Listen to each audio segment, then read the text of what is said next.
Nah, Baik, coba Pak. kita lihat ke video berikut. Video berikut tentang teologi apostolik, kerikmatik. Nah, tadi saya sudah singgung. Saya mau tegaskan lagi di sana bahwa dokumen-dokumen PB itu tidak ada kesalahan ya. Ada perbedaan bukan berarti ada kesalahan. Sama dengan begini. Ketika ada peristiwa terjadi, kemudian TV One datang. Dan kemudian dia mengatakan, wartawan TV One atau koran lah ya. Koran yang satu bilang bahwa Jokowi ada. 1 jam kemudian ada wartawan lain datang dan kemudian dia tidak mengatakan tentang adanya Jokowi. Malah yang dia bilang Anies Baswedan yang ada. Baru sore harinya datang wartawan lain. Dan kemudian mengatakan dua-duanya nggak ada misalnya. Dalam peristiwa itu. Semuanya benar. Jadi perbedaan data bukan berarti ada kesalahan. Yang kita mesti telusuri, kita pelajari, dan sekarang sudah banyak buku yang coba menjelaskan semua itu. Ya, jadi sekarang semua kritik terhadap dokumen perjanjian baru, sudah ada banyak buku menjelaskan itu, dan sangat logis. Jadi ketika 4 penulis Injil menyoroti peristiwa-peristiwa yang ada itu dengan data-data yang berbeda seringkali, bukan berarti mereka melakukan kesalahan. Termasuk khotbah-khotbah Tuhan Yesus ada berbeda dalam 4 kitab Injil. Karena apa? Sama dengan kita. Kita berkhotbah juga topik yang sama di satu tempat, di tempat lain masih topik yang sama, tetapi kan penjelasan kita agak berbeda. Kita menambah atau mengurangi dari topik yang sebelumnya kita sampaikan di tempat lain. Gitu kan? Nah, saya cuma membuat ringkasannya begini. Kalau kita membaca Matius, Markus, Lukas, bahan yang banyak diambil mereka ketika Yesus ada di Galilea. Kita boleh pelajari itu ya dari 3 kitab Injil ini, bahkan bandingkan dengan Injil Yohanes, dan kita menemukan bahwa khotbah-khotbah Yesus yang banyak ditulis di Matius, Markus, Lukas, itu ketika Yesus ada di Galilea. Siapa yang dihadapi oleh Yesus di Galilea? Itu orang-orang biasa. Siapa mereka? Para nelayan, para petani. Karena itu khotbah-khotbah Yesus di sana khotbah-khotbah praktis. Lain halnya dengan Yohanes. Waktu Yohanes menulis Injilnya, dia banyak mengambil bahan itu ketika Yesus ada di Yerusalem. Yesus sesekali aja datang ke Yerusalem. Paling banyak bahan yang diambil oleh Yohanes ketika Yesus di Yerusalem pada kedatangannya terakhir. 3 minggu, mungkin 2 minggu menjelang kematiannya. Dia sudah ada di Yerusalem. Dia bolak-balik dari Yerusalem datang ke kampungnya Lazarus itu. Ada di situ dia di sekitar Yudea itu, Yerusalem. Dan coba lihat, khotbah-khotbah Yesus di Yerusalem beda dengan di Galilea. Kenapa? Karena audiensnya beda. Kalau di Yerusalem itu dia ketemu dengan para teolog Yahudi. Karena itu yang dia bicarakan kristologi, yang dia bicarakan soteriologi. Kenapa? Karena memang dia ada di antara para pendengar yang memiliki latar belakang teologi yang luas. Karena begini, penulisan Alkitab itu bukan sejarah murni ya. Injil itu bukan sejarah murni. Tapi Injil itu adalah sejarah terapan. Yang disebut sejarah murni itu adalah sejarah yang ditulis untuk kepentingan sejarah. Itu sejarah murni. Sejarah yang ditulis untuk kepentingan sejarah. Entah itu bermakna atau tidak, bernilai atau tidak, selama itu bisa dia dapat data-data dan fakta itu dia tulis. Termasuk misalnya kalau biografi seseorang, anekdot-anekdot masa kecilnya itu, dia tulis, dan bahkan para pembaca banyak yang tertarik melihat Jokowi di masa kecil, Jokowi di masa remaja, iya kan? Mau cari tahu itu anekdot-anekdotnya. Tapi kan Injil tidak ditulis seperti itu. Injil ditulis sebagai sejarah terapan. Yang dimaksud sejarah terapan yaitu sebelum Injil ditulis, penulis Injil telah menentukan lebih dulu apa tujuan penulisannya. Untuk apa dia menulis itu? Nah, mari saya kasih contoh Yohanes aja. Coba baca Yohanes 20 ayat 30 dan 31. Dipersilakan. Memang masih banyak tanda lain yang dibuat Yesus di depan mata murid-muridnya yang tidak tercatat dalam kitab ini. Tetapi semua yang tercantum di sini telah dicatat supaya kamu percaya bahwa Yesuslah Mesias, Anak Allah, dan supaya kamu oleh imanmu memperoleh hidup dalam namanya. Ya, jadi kita lihat di situ Yohanes memilih bahan. Tujuannya apa? Supaya orang yang membaca Injilnya menjadi percaya dan diselamatkan. Karena itu apa yang dipilih oleh Yohanes? Bahan-bahan tentang apa? Tentang kristologi dan soteriologi. Dan di mana dia mendapatkan bahan itu? Ketika Yesus ada di Yerusalem. Kenapa di Yerusalem? Karena dia berhadapan dengan teolog-teolog Yahudi pada waktu itu. Karena itu dia membicarakan teologi. Nah, ketika Yesus ada di Galilea, dia mengkhotbahkan hal-hal praktis. Dan sorotan dari Matius lebih ke situ, karena dia mau menjelaskan Matius bahwa Yesuslah Mesias yang dijanjikan dalam perjanjian lama. Lukas mau menekankan Yesus adalah hamba yang menderita, yang datang melayani kita. Lukas bahwa Yesus adalah manusia yang mengalami proses perkembangan selayaknya manusia yang lain, mulai dari masa kanak-kanak. Dan Lukas yang mencatat masa-masa itu. Tahapan-tahapan perkembangan Yesus itu kan hanya Lukas yang menulis. Misalnya Lukas 2 ayat 52. Dia menyoroti bahwa Yesus mengalami pertumbuhan dalam semua aspek kemanusiaannya. Lukas 2 ayat 51. Tapi Yohanes memilih bahan apa? Bahan untuk penginjilan. Supaya orang yang membaca Injilnya kata percaya dan diselamatkan. Karena itu bahannya tentang kristologi dan soteriologi. Dari mana dia dapatkan itu ketika Yesus ada di Yerusalem? Karena itu ketika baca Injil Yohanes, kita lihat bagaimana Yesus berhadapan dengan ahli-ahli Taurat, orang Farisi. Ada di mana mereka? Di Yerusalem. Nah, kenapa? Karena memang ada punya tujuan. Ini namanya sejarah terapan. Nah, ketika kita mengukur Injil dengan sejarah biografi modern, tentu kita akan lihat, wah, tidak layak. Nah, itu yang kesalahan dari sarjana-sarjana barat. Sarjana-sarjana barat banyak mengukur masa lalu di dalam Injil dengan patokan masa modern. Tidak bisa itu. Kita tidak fair melakukan itu. Kita harus memahami keadaan pada masa lalu berdasarkan memang keadaan mereka. Tidak boleh pakai patokan kita sekarang. Contoh misalnya penulisan kitab Injil. Kita tidak boleh melihat dengan biografi modern yang memang lebih lengkap. Ini kita bertanya-tanya gini, kok kenapa ya biografi Yesus? Itu cuma umur dia 1-2 tahun, kemudian lompat ke umur 30 tahun sampai 33. Kalau dihitung ya 5 tahun. Di umur 30-33,5 tahun, yang paling banyak ditulis adalah 3 minggu terakhir ketika dia di Yerusalem, ditulis oleh Yohanes. Ini kalau bicara biografi modern, ini biografi yang tidak lengkap dan tidak memadai. Tapi karena Yohanes menulis untuk suatu tujuan, tujuannya soteriologi, keselamatan. Maka objek keselamatan, Yesus adalah Kristus, dia adalah Tuhan.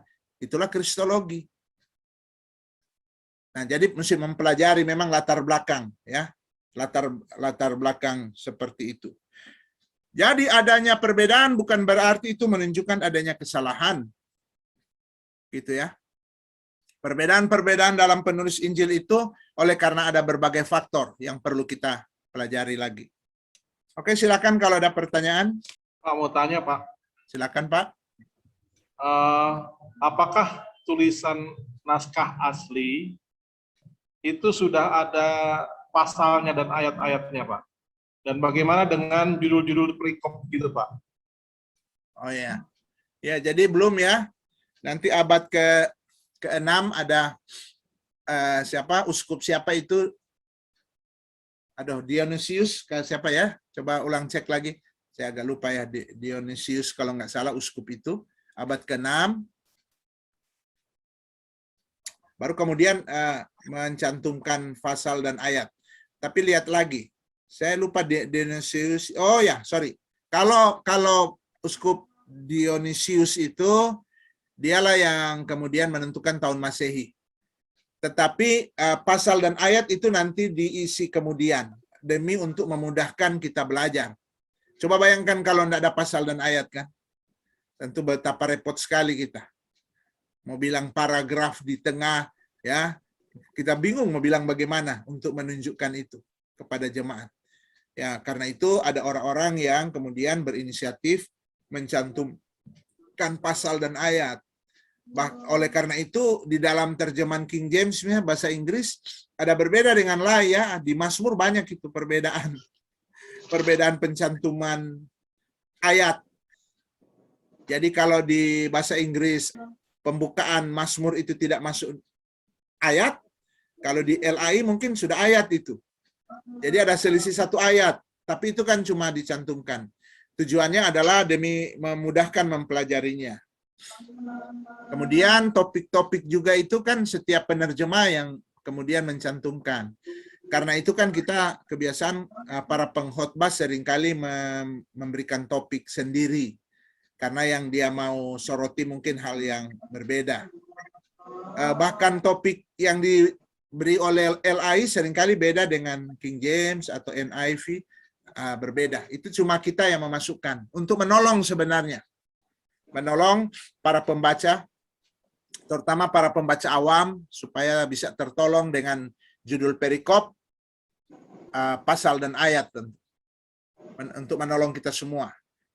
Tapi kalau kita nanti dalam pelajaran homiletik, biasanya dosen mengajarkan kita tidak harus mengikuti judul topik yang ditentukan oleh LAI. Bisa berbeda di dalam menyoroti perikop itu. Itu Pak. Ya, gimana? Ada lagi pertanyaan lain? Saya, Pak. Silakan. Saya tidak buka kamera karena sering mati, Pak. Oh iya, iya. Masih apa ya? Boleh tanya? Joni Mamangke. Oh iya.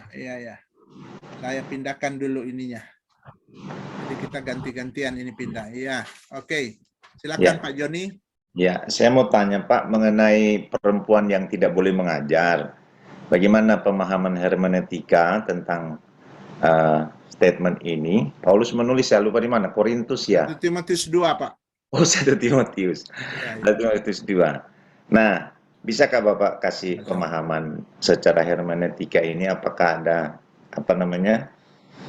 unsur budaya, konteks budaya di sana, sehingga ini bisa ditaruh di vertikal ya, di kebenaran vertikal.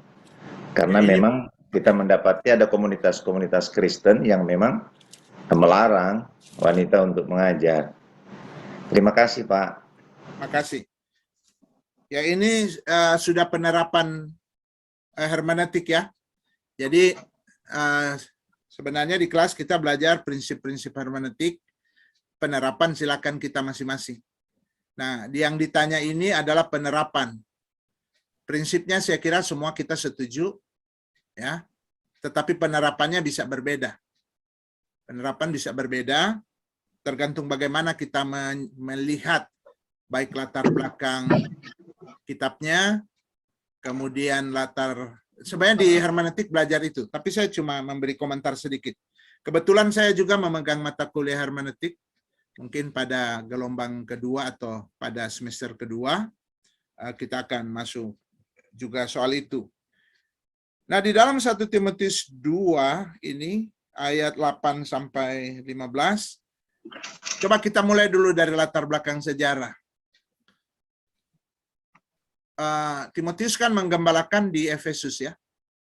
Salah satu yang menonjol di kota Efesus itu ada namanya kuil Diana. Di kuil Diana itu, ada sekitar 6.000 sampai 7.000 imam wanita yang sebenarnya tidak lebih daripada pelacur. Jadi puncak dari ritual di kuil Diana itu di mana mereka kemudian pada kebebasan seksual. Dan imam-imam inilah yang melayani para tamu yang datang. Nah, imam-imam ini, wanita ini yang sebenarnya tidak lebih daripada pelacur, mereka berpakaian yang pakaian tentu yang merangsang, pakaian yang menarik.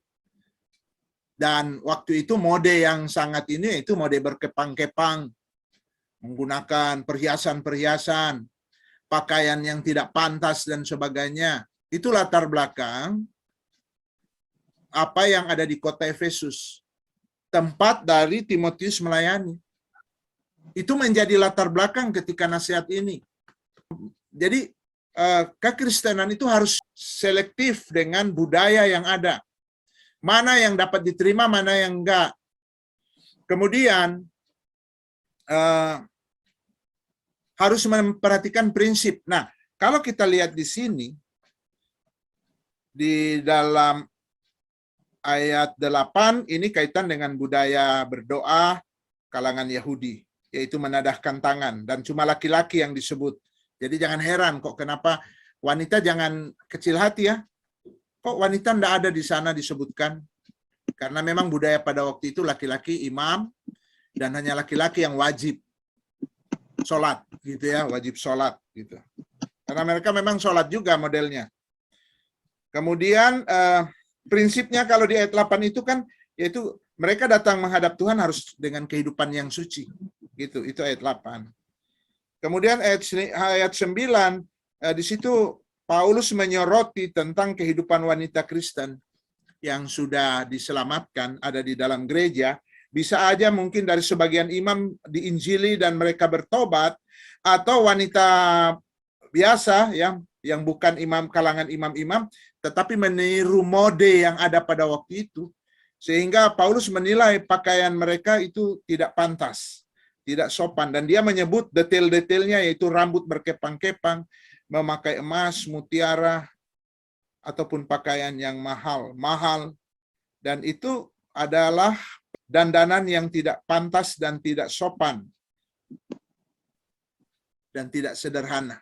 Jadi memang itu pemandangan yang terlihat di kuil Dayana. Apakah dari antara mereka ada yang bertobat, terima Yesus, tetapi masih membawa gaya hidup seperti itu di dalam hal berdandan? Ataukah memang gaya hidup di kuil itu sama dengan artis-artis, ya? Semua yang model artis, semua itu akan menjadi mode. Padahal mungkin kehidupan moral mereka berantakan sekali. Ya, biasalah, sama dengan keadaan sekarang, begitu juga dulu.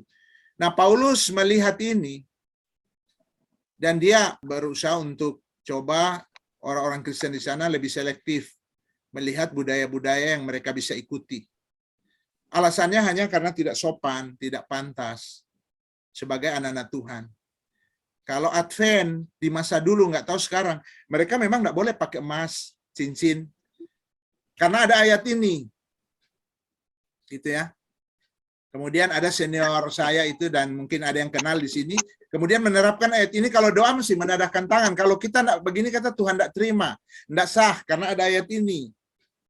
Nah, baru kemudian ayat-ayat berikut menyangkut peranan wanita. Ingat pada waktu itu peranan wanita itu agak terbatas memang. Budaya waktu itu sangat membatasi. Bertanya aja di muka umum nggak bisa. Harus tanya sama suami. Bicara di muka umum nggak bisa. Nah, karena itu ketika Paulus kemudian di sini bicara tentang mengajar dan sebagainya, saya lebih cenderung melihat ini karena faktor pertimbangan budaya. Ini pemahaman saya. Karena apa bedanya bagi saya, ya? Ini argumentasi saya. Apa bedanya firman khotbah itu keluar dari mulut wanita atau mulut pria? Nggak ada bedanya. Yang bedanya tentu mungkin latar belakang kehidupan rohaninya, tetapi bukan karena jenis kelaminnya, kan? Di dalam Alkitab diajarkan laki-laki dan perempuan sama-sama adalah ciptaan Allah. Nah, kemudian kalau bicara otoritas, memang laki-laki adalah kepala yang memerintah. Tetapi yang disoroti Paulus ini kan bukan soal otoritas, bukan jabatan otoritas. Yang disoroti ini adalah pelayanan. Kalau bicara hierarki organisasi, saya tetap percaya bahwa baik di rumah maupun di gereja sama, laki-laki adalah kepala. Coba bayangkan, Brur, ya, sedang gendong si kecil. Ini siapa yang punya si kecil di sini? Bung Devi mungkin sudah tidak lama punya si kecil ya, Bung Devi gini-gini. Toh? Terus saya pulang lewat, sudah jam 3 subuh. Bung Devi.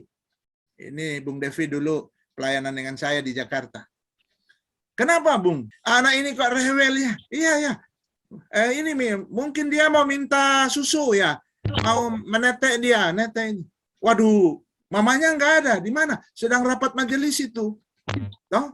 Mama itu sedang mamanya ada sedang rapat itu belum selesai, alot sekali pembahasan. Oh, ibu apa? Pendeta di jemaat itu. Kan rasa riskan gimana ya? Toh? Ibu, istri masih ada di gereja karena rapatnya alot, masalah keuangan, biasa kalau masalah keuangan kan alot itu. Masalah kitab hijau itu, tata gereja, alot. Kalau PA cepat, setengah jam sudah selesai. Ada pertanyaan enggak gitu kan? Kalau mau bahas Alkitab enggak lama-lama, tapi kalau bahas anggaran dasar, waduh. Nah, dari segi sosial aja itu sudah tidak pas itu. Kalau karena istri dari Pak Devi itu adalah pendeta, ketua jemaat, dia masih sampai jam 3 subuh masih ada di sana, sementara bayi yang ada di rumah bingung sedang diini oleh Pak Devi misalnya. Kurang elok nampaknya itu. Jadi ada unsur-unsur sosial, ada unsur-unsur juga psikologi, ya, ada unsur-unsur naluri. Memang laki-laki naluri ini untuk jadi pemimpin memang. Kalau wanita itu diciptakan memang untuk menentukan kesenangan bahagianya di rumah tangga itu kan pada wanita. Kalau pria itu bagaimana rumah tangga itu berhasil pada pria. Kayak gas dan rem sebenarnya itu. Tidak ada yang lebih, tidak yang kurang, cuma perannya masing-masing. Nah, kalau di Timur Tengah memang peran wanita di tengah kelompok masyarakat itu sangat terbatas. Bahkan mereka kalau tidak perlu datang di gereja, cuma laki-laki. Dari konteks inilah Paulus memberi nasihat kepada mereka. Di mana kalau konteks kita di Indonesia, bagi saya tidak ada masalah. Tapi kalau jabatan otoritas, saya percaya karena dari kejadian memang sudah ditentukan. Laki-laki adalah kepala. Memang. Kenapa laki-laki adalah kepala? Apakah itu karena kelebihan laki-laki? Enggak. Justru karena itu kekurangannya. Karena laki-laki kan gila hormat. Iya toh? Biar susah-susah tapi coba istrinya pulang, istrinya sudah siapkan apa sama dia, anak-anaknya sambut dia. Oh, udah senang sekali dia. Dia merasa dialah laki-laki suami paling bahagia karena dihormati oleh istri dan anak-anak. Coba suami datang, istri cuma asik dengan memintal, anak-anak bermain aja enggak peduli, lewat, suami kayak enggak ada orang. Oh, dia itu akan sangat tersiksa. Istri dan anak-anak enggak peduli kehadiran saya. Tapi coba apa? Udah datang. Dia udah sangat merasa raja lah saya di rumah ini. Toh? Kelemahan laki-laki di situ. Kalau wanita itu kan kelemahannya kan apa ya? Gila kasih dia. Toh? Coba dikasihi, coba mulai sampaikan rayuan-rayuan waktu belum jadi dulu. Waduh, memang melambung-melambung dia. Itu wanita kan, walaupun dia tahu itu gombal, tapi wanita kan senang dengar gombal-gombal begitu. Ya toh? Coba sama waktu masih merayu dulu. Rayuan Pulau Kelapa. Gombal-gombal itu dia, tetap, dan wanita tahu ini gombal ini, tetapi dia senang itu. Hanya engkaulah jantung hatiku. Ya kata Bu Fida, betul itu Bu Fida. Iya, pasti itu senang Bu Fida dengar rayuan Bu Fida dan Pak Joni. Suami kan. Nah, cuma sayang setelah berkeluarga rayuan Pulau Kelapa seringkali sudah tidak ada kan. Padahal wanita merindukan itu, merindukan perlindungan dan kasih. Sementara kebutuhan laki-laki adalah dihargai, dihormati. Jadi kalau Tuhan sudah tentukan begitu, ya jangan lawan kodrat itu. Di masyarakat juga begitu. Sehingga itu bagi saya, yang normal itu memang kalau di gereja itu laki-laki lah pendeta, pemimpin. Walaupun mungkin ada pertimbangan-pertimbangan, silakanlah itu nanti diskusi yang lain.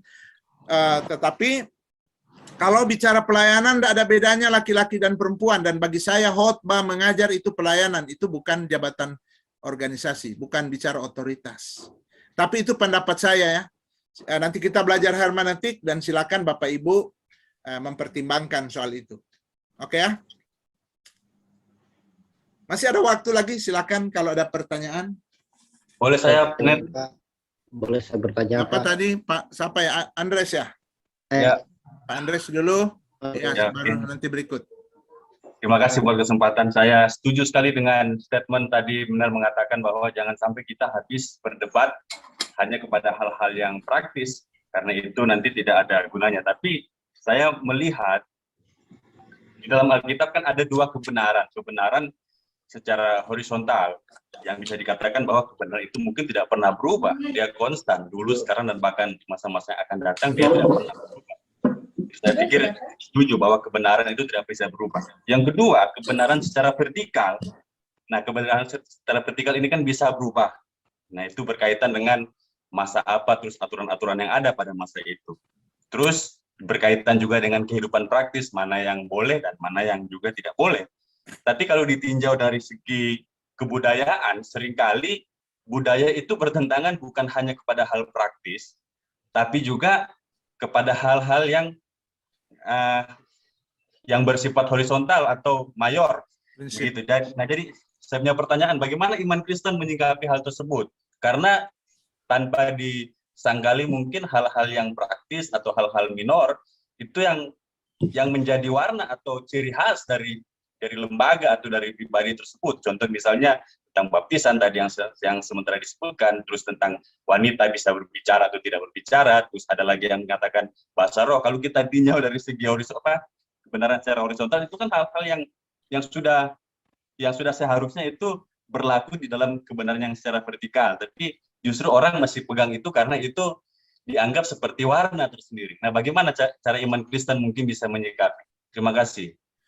Benar. Ya, pertama kalau untuk kita yang di kelas ini, ya apa yang disampaikan ini menjadi bahan pertimbangan untuk coba evaluasi lagi dan evaluasi lagi. Karena apa? Karena Alkitab tidak mungkin salah, tetapi cara kita memahami bisa aja ada kesalahan dan kita perbaiki. Itu tandanya bahwa kita memang rendah hati dan berada dalam proses sedang belajar dan belajar. Dan seumur hidup kita belajar. Kita tidak boleh seperti teman-teman Ayub, menjadi kaum dogmatik, sehingga kenyataan di depan mereka bahwa Ayub sampai mau bersumpah dia tidak pernah salah. Tapi mereka tetap bertahan dengan teologi mereka. Nggak mungkinlah kalau kamu nggak bersalah dan kamu menderita. Di ujung dari kitab Ayub, Tuhan bilang teman-teman Ayub itu salah. Padahal yang disuarakan oleh teman-teman Ayub itu kan sama dengan kitab Amsal. Bahwa orang yang saleh itu akan bahagia, orang yang menderita, orang yang duniawi itu akan susah. Tetapi ternyata kebenaran di dalam kekristenan bukan cuma kebenaran rasional yang dipahami juga oleh agama-agama lain. Ada kebenaran yang melampaui itu. Dan disitulah kekristenan menjadi lebih bijak daripada, coba perhatikan dengan di luar kekristenan. Mereka lihat kitab suci mereka kayak lihat kitab KUHP. Boleh ini, boleh itu. Tidak boleh ini, tidak boleh itu. Kan cuma begitu. Tapi kita berteologi. Kalau mereka kan cuma ayat-ayat dalil. Ya. Jadi beda sekali ya. Dari level itu aja udah beda. Karena itu sikap kita juga beda. Sikap kita adalah orang yang mau belajar dengan kritis, dengan keterbukaan, tetapi kemudian kita dengan hikmat juga untuk mengambil keputusan di dalam doa, pergumulan. Sehingga kita bisa mengalami proses bahkan perubahan. Dan saya kira kita semua sudah pernah mengalami perubahan. Dulu saya percaya bahwa perbuatan baik itulah yang menyelamatkan. Tapi kemudian saya tiba pada satu keyakinan, karena ada yang memberitakan kepada saya, bukan. Anugerah Tuhan di kayu salib itulah. Padahal saya orang Kristen dari dulu. Dan kemudian mengalami terus proses pembaharuan itu. Semakin kita belajar Alkitab, kita mengalami itu proses. Dengan kata lain, Alkitab itu, pemahaman terhadap Alkitab belum final. Kita masih tetap belajar terus dan melihat. Dan masing-masing tentu akan menguji. Tetapi ingat, kita punya patokan dasar. Sehingga kita tidak terombang-ambing. Apa itu patokan dasar? 3 doktrin utama yang diwariskan oleh para rasul kepada bapak-bapak apostolik, bapak-bapak gereja, dan dipertahankan sepanjang zaman Masehi ini oleh orang-orang yang mengasihi Tuhan. Bahwa Allah itu Tritunggal, Alkitab itu firman Tuhan, keselamatan itu di dalam Kristus. Ketika semua orang Kristen melihat 3 doktrin utama ini, disitulah kita bersyukur kepada Tuhan. Kita dapat dikatakan punya satu iman, satu Tuhan, satu baptisan, ya, yaitu kita telah dibaptis oleh Roh Kudus ke dalam Kristus. Kita sudah menjadi milik Tuhan. Itu kebenaran prinsip yang kita miliki. Dan kebenaran prinsip ini harus dapat dikumandangkan di dunia ini. Nah, kemudian di sana ada hal-hal praktis yang menjadi pergumulan kita. Ya, silakan masing-masing dengan pergumulannya, termasuk dalam menghadapi budaya. Nah, sikap terhadap budaya kalau ditanyakan tadi 3. Pertama, bersikap resisten, menolak. Kedua, bersikap akomodir, terima. Ketiga, bersikap modifikasi. Terima tapi dimodifikasi. Karena apa? Karena tidak mungkin kita tidak hidup dalam budaya. Semua suku bangsa itu punya budaya. Kita pakai jas, pakai dasi, tadi Pak Landele bilang itu budaya. Budaya orang Belanda yang kita bawa dan kita ikuti. Kalau kekristenan itu datang dari orang Timur Tengah yang datang, mungkin kekristenan di Indonesia itu pakai sarung, toh, atau lainlah penampilannya. Tapi karena yang datang sending dari Belanda, dari Jerman, maka kita mengadopsi model itu. Tapi itu kan sudah mendarah daging, sehingga tidak mungkin lagi kita keluar dari budaya itu mungkin ya. Itu betul-betul sudah kita nyaman dengan budaya itu. Tapi bagaimanapun nyamannya kita dengan suatu budaya, tetap harus kita lihat itu adalah budaya yang memang kita harus hargai, tetapi jangan kita mutlakkan kepada orang lain dengan budaya yang lain.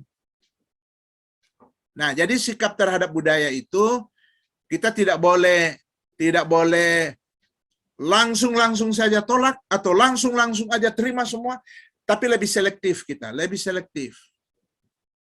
Nah, ada sesuatu yang latar belakangnya kafir, pagan, tapi kemudian menjadi budaya Kristen. Banyak ya. Tadi saya sebut yang sangat sakral, kita bilang Elohim. Elohim itu seakan-akan itu sudah menjadi milik kita orang Yahudi dan Kristen. Padahal agama-agama pagan juga kan menggunakan Elohim. Tetapi kemudian kita mengenal Elohim, Abraham, Ishak, dan Yakub. Ungkapan Allah dalam bahasa Indonesia. Karena kita itu kan dekat sekali dengan Arab ya. Mungkin karena latar belakang Muslim juga yang menguasai Indonesia dari Arab, maka ada banyak istilah-istilah Arab datang ke kita. Nah, waktu istilah Arab datang ke Indonesia, diadopsi dari sana, kita mengambil juga istilah Allah dari zaman pra-Islam, yaitu yaitu Allah sebagai gelar, sedangkan Islam Allah itu sebagai proper name, nama pribadi. Nah, di situ kita ketika diskusi dengan mereka saling bertabrakan karena penggunaan kata Allah beda-beda. Padahal kita harus jelaskan dulu Allah yang saya maksudkan itu adalah yang sesembahan, sedangkan mereka itulah nama sesembahan mereka Allah. Nah, ini kan faktor budaya. Sekarang, apakah kita harus tinggalkan saja istilah Allah dan ganti dengan Elohim? Itu akan merepotkan kita dalam dunia misi. Karena ada kontekstualisasi di Indonesia dengan hadirnya budaya Arab sama-sama. Walaupun sedikit perbedaan, tapi minimal kita ada jembatan masuk berdialog dengan Islam. Kita ketika bilang pada orang Islam, Allah mengasihimu, mereka masih ngerti. Tapi kalau kita datang kepada seseorang dan bilang, Elohim mengasihimu. Apa? Elohim mengasihimu. Tampan dia ya? Tinggal di mana dia? Loh? Dia tanya tampan Kang, loh? Karena dia nggak kenal ini bilang Elohim. Dia pikir cowok dari RT 8 sana ya mengirim salam untuk dia. Coba bayangkan terjadi kesalahpengertian kan. Kemudian enggak, kalau Elohim itu pencipta langit dan bumi. Waduh, apa itu? Kan pencipta langit dan bumi ini Allah, bukan Elohim. Dari situ aja kita berdebat soal pencipta langit dan bumi. Satu bilang Allah, satu bilang Elohim. Padahal itu kan hal yang nggak perlu diperdebatkan. Sama-sama kita bilang Allah, walaupun kita tahu Allah yang kita kenal adalah Allah dalam Kristus. Nah, jadi apa namanya? Kita tidak boleh alergi terhadap budaya, tapi kita juga harus agak berhikmat menghadapi budaya. Minta hikmat dari Tuhan, ada prinsip-prinsip Alkitab yang dapat menuntun kita untuk membuat keputusan. Kalau dalam 1 Korintus 9 kan Paulus menjelaskan, kepada orang Yahudi aku seperti orang Yahudi. Kepada orang bukan Yahudi aku seperti orang bukan Yahudi. Kepada mereka yang punya Taurat aku seperti orang yang melaksanakan Taurat. Kepada mereka yang tidak punya Taurat, aku seperti mereka yang tidak melaksanakan Taurat. Tapi ada satu prinsip dia bilang, namun aku taat kepada hukum Kristus. Itu 1 Korintus 9 ayat 19 sampai 22, 23. Ada prinsip yang kita pegang. Kita tidak terombang-ambing. Selama itu tidak bertentangan dengan hal yang prinsip, maka tentu kita dapat menerima. Jadi gini, kita ini bukan cuma jadi teolog, tapi kita juga harus sadar, kita dipanggil untuk menjadi misiolog. Orang teolog dan tidak menjadi misiolog, dia akan sangat kaku dan tidak efektif. Karena dia akan, sedangkan cuma istilah Allah aja, dia jadi persoalan. Sebaliknya, kalau cuma jadi misiolog, tapi tidak menjadi teolog, dia juga menjadi orang yang kebablasan. Dia kompromi yang tidak karu-karuan.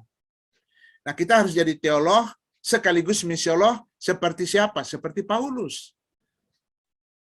Paulus bilang di 1 Korintus 11 ayat 1, ikutilah teladanku. Konteksnya apa? Konteksnya adalah jadilah seperti dia misiolog. Karena sebelumnya dia bicara di 1 Korintus 10, bagaimana sikap dia di dalam budaya. Jadi Pak Marcel tadi yang tanya ya, kalau nggak salah soal budaya, bacalah 1 Korintus 9, 1 Korintus 10. Paulus ada memberikan kepada kita cara-cara bagaimana menghadapi budaya. Dan dia bilang, ikutilah teladan dia, sebagaimana dia meneladani Kristus. Apa yang dimaksud Paulus meneladani Kristus? Kristus juga mengadakan kontekstual ke dunia. Dia di sorga yang ilahi, datang ke dunia menjadi manusiawi, lahir dalam konteks Hebraik, budaya Yahudi, hidup sebagai orang Yahudi, sehingga dia dapat berkomunikasi secara efektif. Jadi Paulus mengikuti Yesus yang